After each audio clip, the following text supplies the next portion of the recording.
মাংস খইয়ে খইয়ে পড়ে গেছে পিঠে, একটা লোক প্রতিবাদ করতে পারলো না, কোনো লোক প্রতিবাদ করার ছিল না।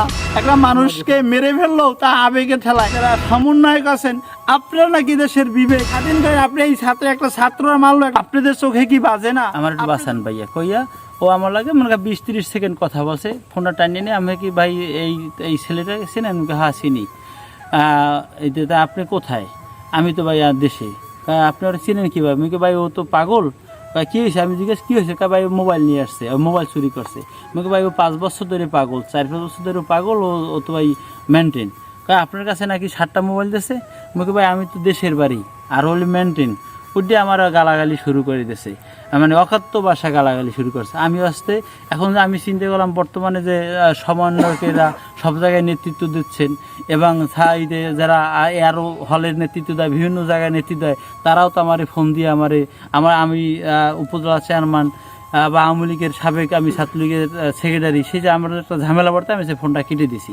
কেটে দেওয়ার পর রাত্র 3টের সময় আমার একটা ফোন আসে, এবার তোফাজ্জলে মেরে ফেলছে। ফেসবুক খুলে দেখি সত্যি তোফাজ্জল আমাদের নাই। তারপর ওই সময় একটা পোস্ট আছে আমার দ্বারা স্ক্রিনশট দেওয়া আছে, তোফাজ্জল সেখানে লেখা হয়েছে তোফাজ্জলে ভাত সামনে দিয়ে ছবি দিয়েছে, সেখানে লিখেছে দলীয় এই ভাত খাওয়ার পরে দলীয় তথ্য জানা যাবে। তখন তোফাজ্জল ওখানে ছাত্রলীগের সে একটা কথা বলছে, তার দলীয় বলছে তোফাজ্জল ছাত্রলীগের সভাপতি, এই নন ছাত্রলীগের। আমার প্রশ্ন হলো তোফাজ্জল ও প্যাডের দায়ী ওইখানে গেছে, বিভিন্ন জায়গায় এই যে সারা এই যে পাথরঘাট উপজেলা বিভিন্ন লোকের কাছে জিজ্ঞেস করবেন, ও এমন কোনো লোকের দ্বারা নাই যে ভাতের একবেলা শুধু টাকা, ওর চাহিদা ছিল একবেলা আমের দুটো ভাত খাওয়ান আর 50 টাকা দেন, এর বেশি কিন্তু ওর কোনো চাহিদা ছিল না, শুধু একবেলা ভাতের জন্য। আজকের ওর প্রাণটা একটা তরতাজা একটা প্রাণ জড়ে গেল আমাদের মাছ থেকে। এই নরপিশাচ যারা আছেন এই ঢাকা, আমাদের বাংলাদেশের সবচেয়ে শিক্ষাবিদ, এই ঢাকায় দাবিতে এই শিক্ষার্থীরা আজকের একটা একক তো ভাতের বিনিময়ে ভাত খাওয়াইয়ে তাকে নির্মমভাবে পিটিয়ে হত্যা করছে। আমার শুধু একটাই প্রশ্ন, একটাই আমার কষ্ট, এখানে মানুষের শত শত মানুষের সামনে বসে ওকে পিটেছে, একটা লোক প্রতিবাদ করার মতন কোনো লোক ছিল না।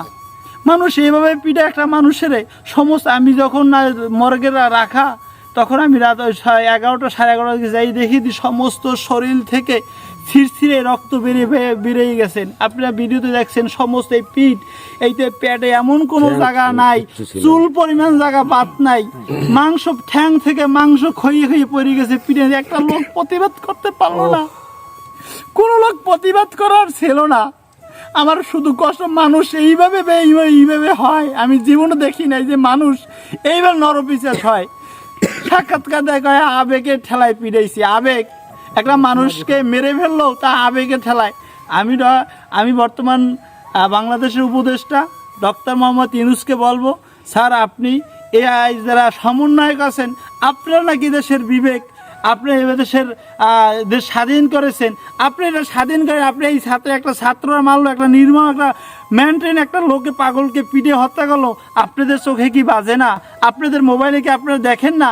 আপনি এইটার প্রতিবাদ করেন, এইটার আমার বিচার করেন, বিচারের আওতায় সারা বিশ্বকে দেখান, মানুষকে দেখুক না অন্যায়ভাবে পিটিয়ে। আজকে আমরা ছাত্ররা সমন্বয়কেরা আমাদের উপদেষ্টা তারা আপনারা কঠিন হস্তক্ষেপ করেন। আজকে বাংলাদেশ মানুষ এমন কোনো মানুষ নাই বাংলাদেশের, তারা তাদের হৃদয়ের অন্তর দিয়ে তারা মানুষের চোখে থেকে যে দেখছে তার সকল লোকে চোখ দিয়ে পানি পড়েছে, যে মায়ের দিয়ে কীভাবে মায়েরগুলো দিয়েছে, নাচছে আর পিড়েছে, ভাত খাওয়াইছে, স্বাদ আছে কিনা, এই যে সিনারিগুলো আপনি দেখে আপনি এগুলো হস্তক্ষেপ করেন। আমরা সাধারণ জনগণ, আমাদের পাঠ্যক্রমের একটি ছেলে আমাদের মাছ থেকে এইভাবে জড়িয়ে যাবে ঢাকা বিশ্ববিদ্যালয়ের একটা শিক্ষাবিদদের আমরা মানতে পারি না।